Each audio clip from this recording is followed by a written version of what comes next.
दोस्तों, यह बहुत ही दुख के साथ मुझे कहना पड़ रहा है कि हाल ही में कुछ दिन पहले आप सब सुने होंगे कि पवन सिंह के मैनेजर विशाल सिंह के द्वारा यूट्यूबर महेश पांडे को होटल में गलत तरीके से उनके साथ व्यवहार किया जाता है, उनका गलत वीडियो बनाया जाता है, नंगा करके वीडियो बनाया जाता है और तो और उस वीडियो को वायरल भी कर दिया जाता है। आप सभी को बता दें कि इससे तंग होकर सुनने में आ रहा है कि यूट्यूबर महेश पांडे जी जहर खा लिए हैं।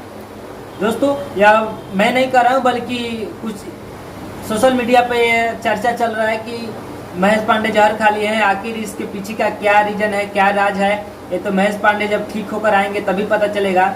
लेकिन फिलहाल आप सभी को बता दें कि पटना के हॉस्पिटल में महेश पांडे जी का इलाज चल रहा है। अभी उनका हालत बहुत ही नाजुक है। जैसे ही वह ठीक होकर आते हैं वैसे पता चलेगा आखिरकार महेश पांडे जहर खाएं तो खाए क्यों। अभी तो महेश पांडे हॉस्पिटल से सही होकर आते हैं, उसके बाद ही पता चलेगा कि क्या विशाल सिंह के द्वारा टॉर्चर किया गया था, उस मैटर को लेकर जहर खाए थे, या रिपोर्ट आता है तो पता चलेगा डिप्रेशन की वजह से उनका हालत नाजुक हुआ। ये तो ठीक होने के बाद ही पता चलेगा। हालांकि आप सब वीडियो में देखे ही होंगे कैसे विशाल सिंह के द्वारा उन्हें होटल में बुलवाया जा रहा था जबरदस्ती कि आप बताइए कि नहीं आज का स्टार कौन है, आज के स्टार पवन सिंह है। जबकि महेश पांडे बोल रहे थे कि नहीं, आज के दौर में स्टार दोनों है, खेसारी लाल और पवन सिंह दोनों। लेकिन जबरदस्ती उनसे बुलवाया जा रहा था कि नहीं, आज का स्टार बताइए कौन है।